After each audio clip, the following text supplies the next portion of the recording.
You guys know I love the Ultramore projects, and this is one of my dream animals that we produced a couple of years ago. This is an Ultramore Batman, and I just love the burgundy colorations.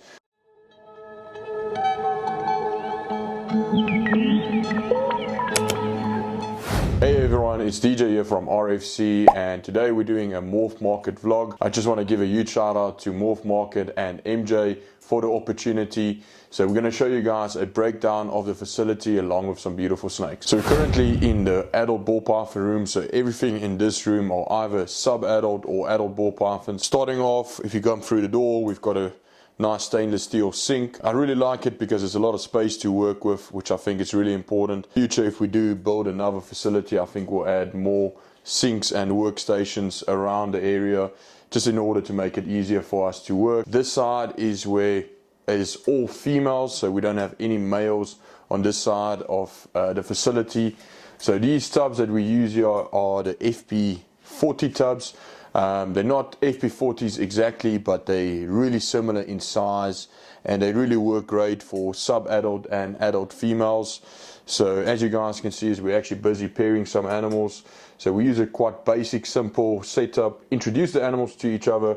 We put the clip here, and then once they start to breed, we actually put the clip on the inside, just to make sure that we actually don't disturb the animals. We've also got some adult females. These are very similar to your FP70 tubs, they're just a bit shorter. Also really great for first time females. So you guys know I love the Ultramore projects, and this is one of my dream animals that we produced a couple of years ago.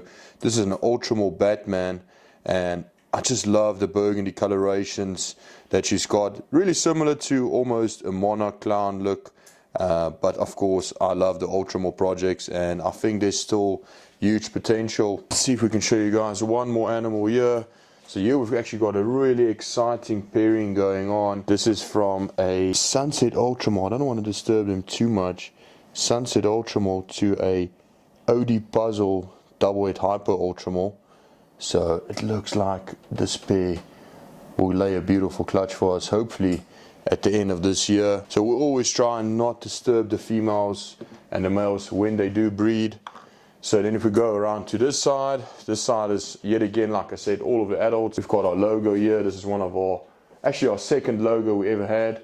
So it's good to see the transition, and as we grow and as the collection grows as well. Here we've got some grow out females. So this rack, we don't pair any females in. These are more for females, which we like to grow up for the near future.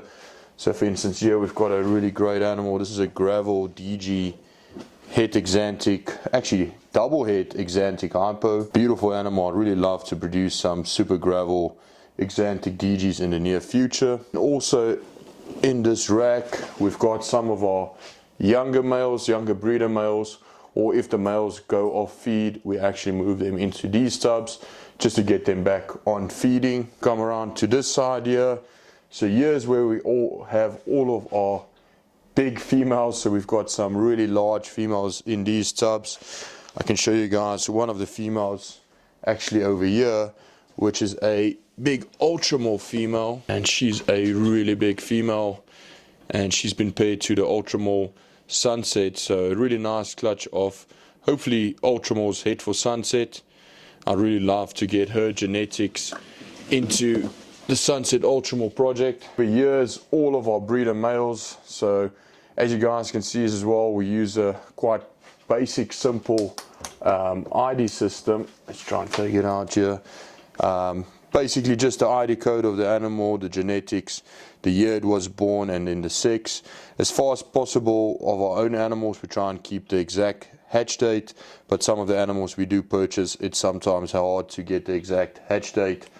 So also in terms of ambient, we control our ambient temperature with the AC unit. So we've got actually two in this side. This is a 9000 BTU AC unit, and this is enough to drop down the temperatures during the breeding season and also maintain an adequate temperature for breeding. Okay guys, and then let's go take a look at some of the hatchlings or the hatchling facility. So you guys will see we've got all of these points where we've got F10, so we've got different places in the facility where we actually have F10 accessible. It's just good to sanitize and clean your hands and stuff before working with other animals, especially in different rooms. So if we go into the hatchling room or hatchling side of the facility, you guys will see is on my left hand side. Here we've got some of our bigger animals from the previous years. So the first two racks here are basically holdback females from the 2023 season. So like here we've got a OD super vanilla clown, clean animal, and just I love how washed out the head stamp is. I think this and an Exantic DG clown will just look absolutely insane. Here on my far right again, we've actually got some of our adult females for sale. So we try and simplify everything in the facility. Once an animal becomes for sale, we try and separate it somewhat from the collection, that we know they're not in breeding rotation. Then over here we've got all of our hatchlings, so we keep all of our for sale and sold animals on this side. So when the hatchlings hatch out, we actually keep them in these tubs. So these tubs are great in terms of spacing, but honestly we're going to change these tubs after this season. We're changing out to FP10 tubs. I just feel it's better for the animals and also for us.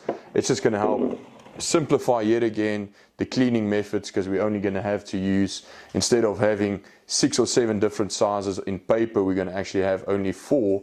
So it's going to make a lot of the things easier. Then yet again, if we go around here, these are all of the hatchlings. So we can show you guys again, yet again, we've got a aircon here or AC unit. So this one is a bit bigger. This is a 12,000 BTU aircon, just because it caters for the whole room.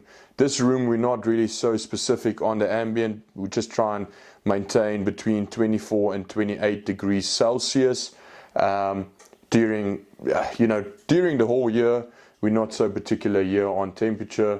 So let's show you guys one of the animals which is actually sold, and it's another one which I actually regret. So this is an OD Black Pastel DG Clown Het Hypo. Just love how clean it is.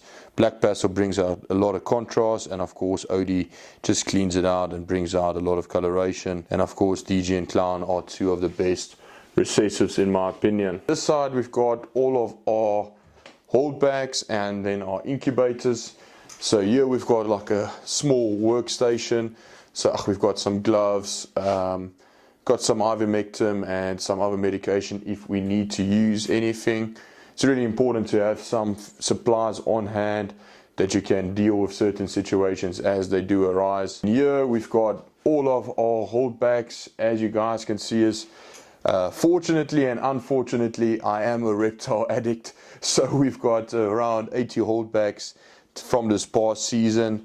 Let's show you guys something really nice. This is a blackhead confusion leopard clown head for desert ghost. I'll show you guys his belly. So this is going to be our next generation DG clown projects. This zebra DG Het Hypo. So this was a world's first that we produced earlier this year. So still untapped with the zebra DG project. I think there's still a lot of potential, and I think in the near future we're going to see some incredible animals from this project. To show you guys quickly the incubators. So these incubators are basically exactly the same as the Worldbank's incubators. We just bought them directly from the manufacturers, and I must say they really work well. They're definitely well worth the money. So if you guys are looking for a great incubator, I'll definitely say reach out to Mike of Worldbank's Reptiles. Incubators are really spot on, and they just really smooth operating, you know. They're really soft compared to your other homemade incubators and the incubators I've used in the past. Happy with how so far they've worked. Thanks for watching this video. I hope you guys enjoyed the facility tour. Perhaps on the next video we'll show you guys all of the other species we keep here at Reptiles for Centuries. And just a huge shout out to MorphMarket and MJ for the opportunity. And we actually got 2 MorphMarket pages. We've got a RFC South African page and an RFC USA page. So if you guys are interested in any ball pythons, please make sure to go over to our MorphMarket and send us an inquiry.